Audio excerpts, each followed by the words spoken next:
Sub division court गुलाम मोहम्मद जे जमणाऊ canal मां निकिरंदड़ ॾाझीरू शाख मुंड जे दर्जने आबादगारनि शकील जट, नवाज़ आराई, चौधरी तारिक जट, चौधरी नवीद आराई ऐं आरिफ जट जी अॻवाणीअ में झुॾो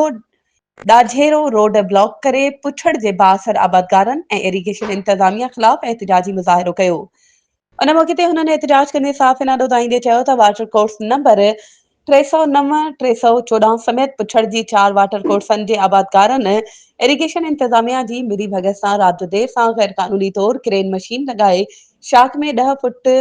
झकी खाटी कराए छॾी आहे, जंहिं सबबि असांजे मुंड जा 2 वाटर मथे थी विया आहिनि। हुननि चयो त सालियानो वाराबंदी जो पाणी वही अचण खां पोइ असांजे वाटरनि ते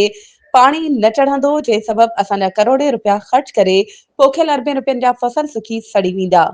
जंहिंसां आबादगार हारी मुआशी कंगाल थियण जो ख़दशो आहे। तंहिं करे समूरी शाख जे मुंड खां पुछड़ ताईं साॻे लेवल जी खातरी कई वञे। हुननि चयो त असां अहिड़ी दांह जमणाऊ केनाल जे इंजीनियर हबीबुल्ला ब्रह्माणी ऐं शाख जे एसडीओ सदाम हुसैन पिताफी खे पिणु ॾिनी आहे, पर लाॻापियल इंतज़ामिया कन लाटार कंदे मामले खां लातालुक बणियल आहे। उन्हनि आला अख़्तियारनि खां मुतालबो कयो त मामले जो नोटिस वठी बासरनि ख़िलाफ़ कार्रवाई करे समूरी शाख जे मुंड खां पुछड़ी ताईं हिक जहिड़ी खातरी कराए इंसाफ़ कयो वञे।